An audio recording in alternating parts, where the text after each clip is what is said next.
There we go. So that is just an introduction of this episode. And here we have it, right? So this episode is just concentrating on the advertising and filling of posts and what the PAM says. Now remember, you need to read the PAM in conjunction with all other regulations. And what is very important are the resolutions, the ELRC resolutions that will give you regulations on how you need to conduct certain administration processes.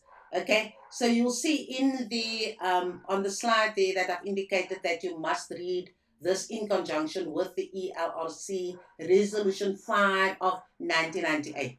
So the first thing that the PAM speaks about the advertising is that the advertising must be a values-based, fair process. It must be impartial, and nobody should be disadvantaged. And you must apply the values and the principles that you find in the South African Constitution, and that's in Section 195. And I think we all should be familiar with that reference, right? The South African Constitution, Section 195, speaks specifically about the values and the principles that should underpin all our actions, especially if we are public servants. Now, educators are public servants, so obviously that applies to us as well. So, the some of the principles that I mentioned here is the equality, principle of equality, the principle of equity, the principle of redress that you must apply. Now, remember that there are previously disadvantaged groups here in South Africa. So when you do the advertising, you need and you do the filling of the post, then you need to apply the redress principle. In other words, you need to advantage those designated groups. And some of those designated groups are all women, or black or African applicants, and of course our disabled applicants as well. There is a redress process that must be applied during your filling of that post when you do your shortlisting and when you conduct your interviews. Okay, and I'm sure you are familiar with that. So your education department will send you as points that you need to add to those candidates if they fall into one of those designated groups, and they should get those additional points during the shortlisting process. So that is just to accommodate that redress principle. Then, of course, the advert must be non discriminatory as well. If you go to the second row, then you'll see I speak about the advert design and distribution as per the PAM. So the PAM is clear that the advert must be clear and it must be self-explanatory. You must indicate the minimum requirements for that particular post in the advertisement.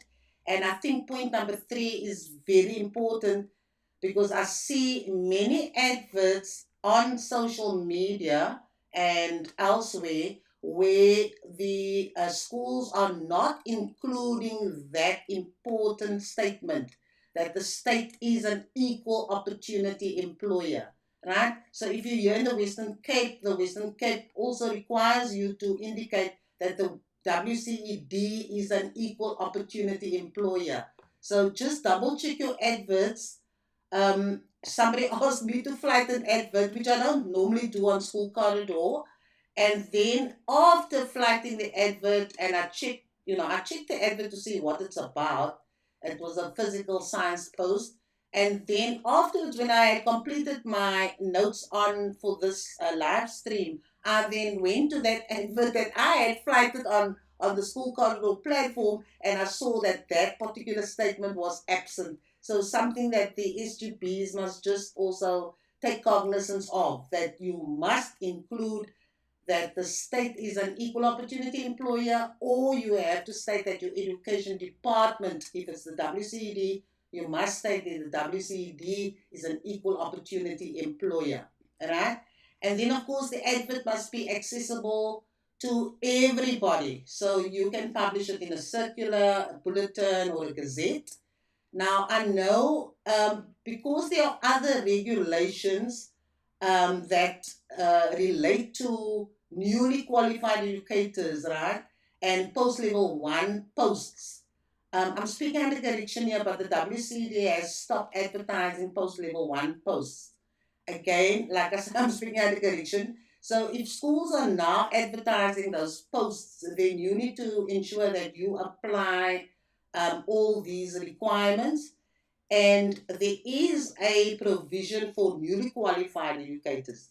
If you are a newly qualified educator and you have been placed in a post that you qualify for at the school, then after 3 months, if your work has been satisfactory, the SGB can recommend to the HOD that you be converted from a temporary educator to a permanent educator, right? That applies to our newly qualified educators. So it makes sense to me why the WCD didn't bring out a vacancy list for post level one, because of that regulation, that particular provision, right? But just ensure that you comply with these advertising requirements here. If, of course, the education department advertises office-based posts, then those office-based posts must appear in a gazette, in a bulletin, or a vacancy list. And all the schools nationally must have access to those advertisements. And then, of course, the requirement is also that those office-based posts be advertised in the national media as well. So all those newspapers that are available nationally, um, the adverts for your office-based posts should be advertised in those national newspapers as well. Okay, so let's move on. Um, Now we get to, once people have applied, applicants have applied, all those applications will then be collected at your education department's head office. And so the first step will be done by your education department in terms of the sifting. So the sifting process happens at your education department's head office. If you're here in the Western Cape, then obviously the Western Cape Education Department will do the sifting. So the sifting is just checking all the applications to see which applications meet the minimum requirements as stated in the advertisement, and which ones did not meet the minimum requirements, right? Then the education department will then inform the applicants that the applications have been received, and the applicant should also get an information about whether the application meets the minimum requirements or the requirements of the advert or not. Then, of course, during the shortlisting and interview process that is done by the SGB that we'll speak to now, the union reps will be there and they will receive a full report on who applied for the post. And the report will include those applicants who did not meet the requirements as per the advert. Okay, so that is what I state there. The sifting process is done by your education department. They will create two groups really of seeing which applications have met all the requirements as per the advert, which ones haven't. They will then contact the applicants to inform them of the receipt, and then also tell them the status of the application. And then during the process, your unions will also receive a full report on who applied for the respective post. Then we get to the actual shortlisting and interviews. Now, these processes are done by the SGB. That is their mandate according to the South African Schools Act. You can read all about that there. But the SGB will do the shortlisting and the interviews. Okay? So the SGB, according to the PAM, must then establish a subcommittee called the interview committee, and that interview committee will then conduct the process of shortlisting and doing the interviews. Okay, so what is the composition of your interview committee? Of course, you must have SGB members there on your interview committee. There must also be an education department rep on there.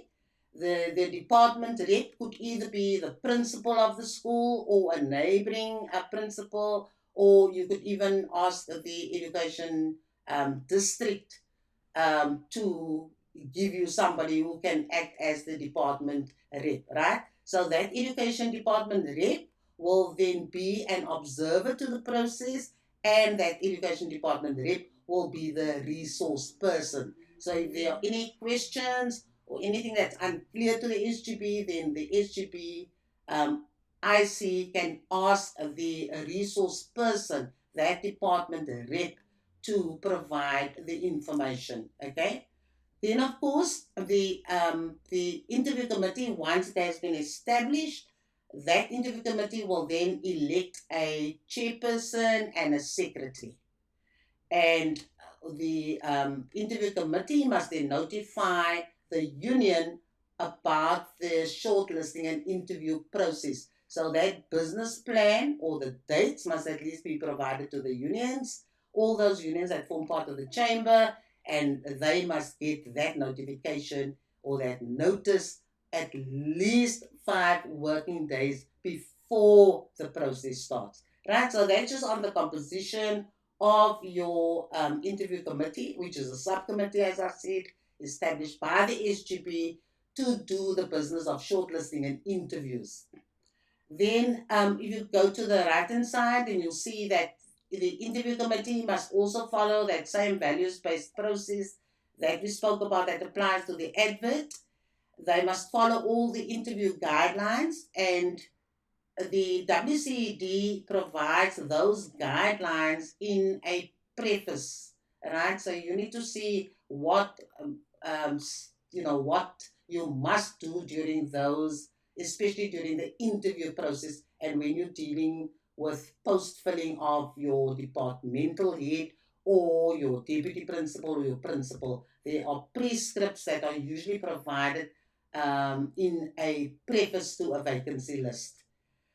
Then the interview committee must shortlist 5 candidates. So it's a must. It's not you may shortlist, you must shortlist 5 candidates. And then once you have shortlisted the 5 candidates that you're going to invite to the interview, after the interview process, you must then shortlist your preference list. In other words, you must create a merit list of the 3 preferred candidates that you would like to consider for your post that you have, right? You may, and I put it there in uppercase in the second last bullet point there.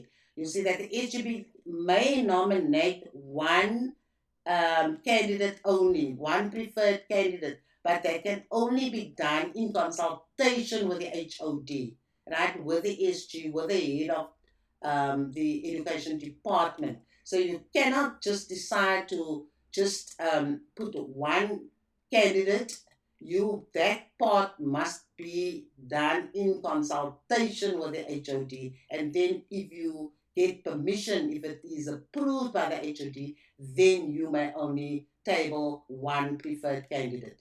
Then, of course, the interview committee has done all that business now. They've done the shortlisting, they've done the interviews, they have their preference list of hopefully the 3 candidates, and each there will be a letter of motivation for each candidate in which you will highlight why those 3 candidates, um, one of them is the best fit for your post, right? And then, of course, that will be presented to the SGB, and the SGB will then decide whether they are going to accept the IC's recommendation.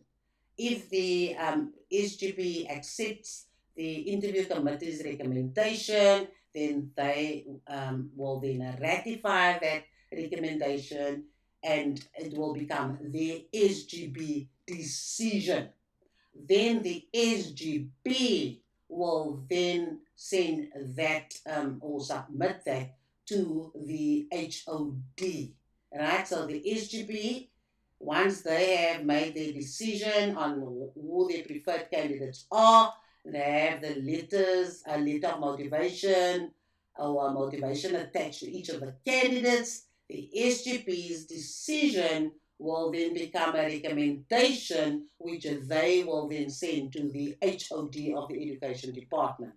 Now, before we get to the role of the HOD, let's just speak about this, that the resolution makes absolutely clear, right? The resolution that I referred to right at the beginning, Resolution 5 of 1998, who must be shortlisted and who must be interviewed, right? And you have two categories there. If there are educators in excess, now we spoke about this in the previous episode. If there are educators in excess and they have applied for the post and those educators meet the minimum requirements, they must be shortlisted. So your decision on how you arrive at your um, your shortlist for the interviews will in effect not really apply if you're using the point scoring system, because if these candidates who are the applicants who are in excess and they do meet the requirements as you stated in your advert, they must be shortlisted. Okay, and I think that's important to note, especially for our SGPs. Then, of course, who else must then, besides those educators in excess who must be shortlisted if they comply with the requirements, who must be invited to the interviews? Right?